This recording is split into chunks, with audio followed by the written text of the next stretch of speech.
Imagine entire cities governed by rules that seem absurd today, where a simple act of love, fashion, or speech could land someone in trouble.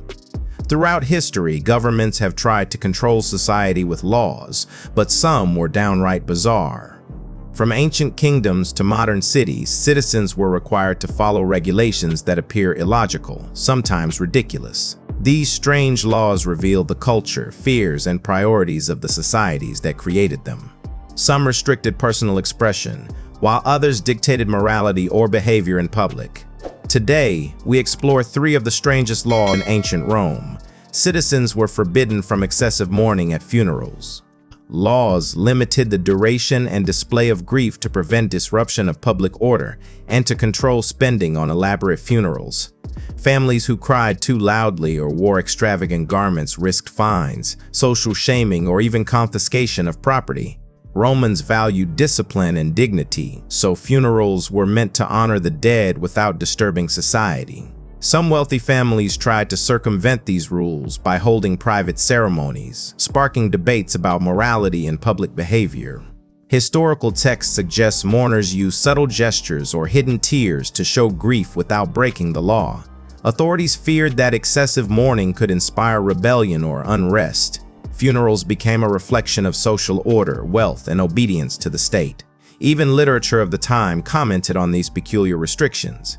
This law demonstrates how governments once attempted to legislate even human emotion and cultural expression. In 16th century England, King Henry VIII introduced a tax on beards, with amounts varying according to social rank.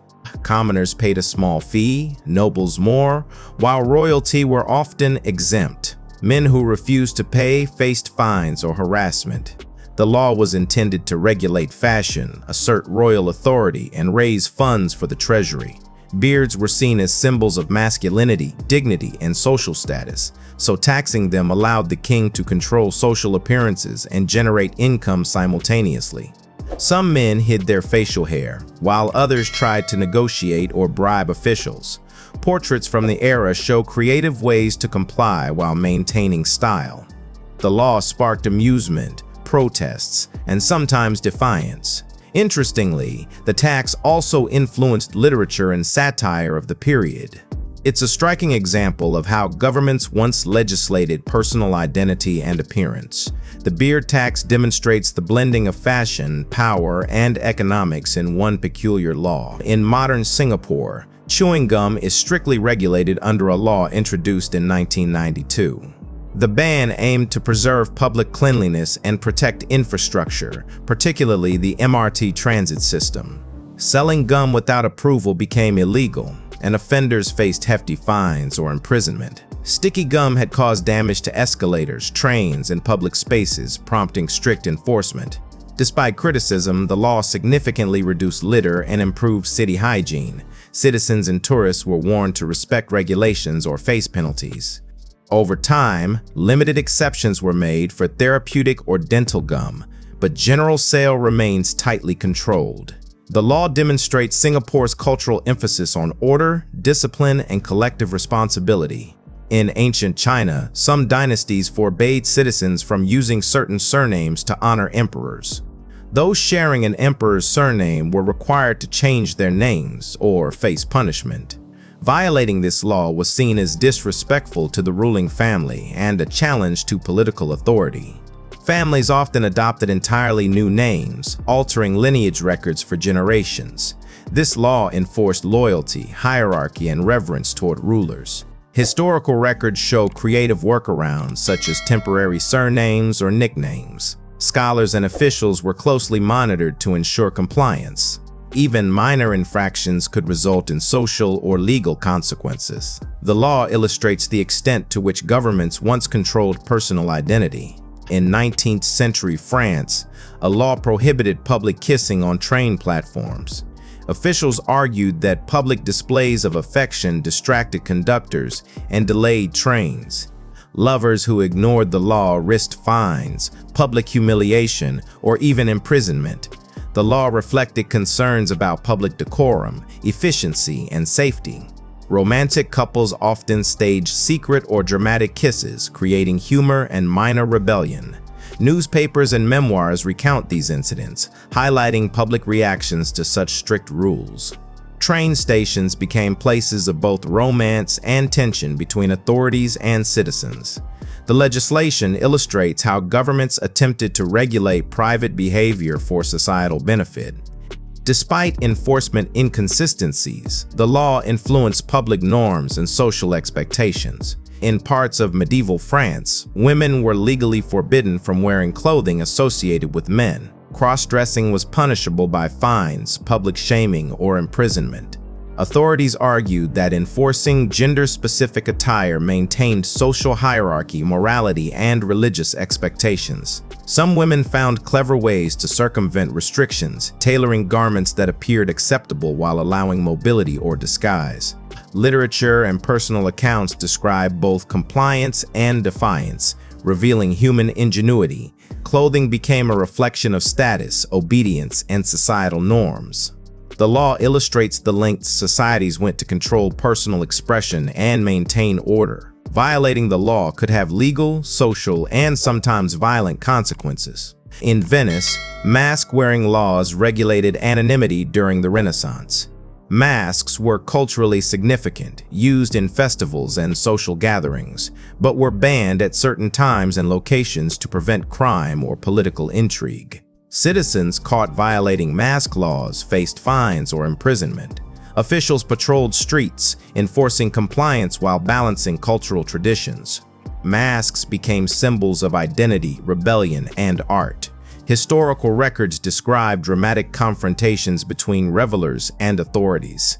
Enforcement often varied, leading to creative methods to avoid penalties. Mask laws reveal how governments sought to control public behavior while allowing limited cultural expression. These rules reflected societal tension between personal freedom and public order. In ancient Sparta, strict laws controlled the helot population.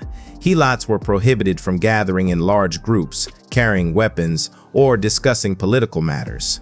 Violations were punished severely, often with corporal punishment or death. These laws ensured military dominance and maintained social hierarchy. Helots were constantly monitored, with little personal freedom, even in private life. Daily routines, travel, and social interactions were restricted. Spartan society valued discipline and control, and legal codes enforced fear to prevent rebellion. Helots faced limited opportunities for education, advancement, or autonomy. These laws demonstrate how societies historically used legal systems to protect power and maintain social order. Helots lived with constant surveillance and threats, exemplifying extreme societal control. During certain periods in Japan, samurai were required to carry swords at all times, while commoners were forbidden from owning them. Enforcement was strict, with patrols inspecting citizens for illegal weapons. The law reinforced social hierarchy, maintaining power for the samurai class. Violations could result in public execution, fines, or confiscation. Swords symbolized honor, authority, and control. Commoners developed clever methods to hide weapons or simulate compliance. The law influenced daily life, commerce, and personal safety. Historical accounts illustrate citizens' creativity in circumventing restrictions. Samurai law demonstrates the blending of symbolism, legal control, and social structure. It shows how legislation extended into personal identity and social behavior. In 18th century England, rampant gin consumption led to strict laws regulating alcohol, including licensing, taxation, and limits on production. Violators faced fines, imprisonment, or public humiliation. Authorities implemented these laws to reduce social disorder, poverty, and health crises. Citizens often ignored the rules, producing or consuming illicit gin. Urban centers struggled to enforce restrictions, while black markets thrived. Gin laws influenced social behavior, public health, and economic activity. They highlight government attempts to legislate morality and safety. Alcohol regulations shaped urban culture and daily life. Protests and satire against the laws became common. The legislation reflects tensions between individual freedom and societal well-being. Gin laws are an example of the interplay between policy, economy, and morality. History is full of laws that seem absurd today, yet they reveal the values, fears, and priorities of past societies. From controlling emotion in fashion to regulating everyday behavior, governments have long attempted to shape human life.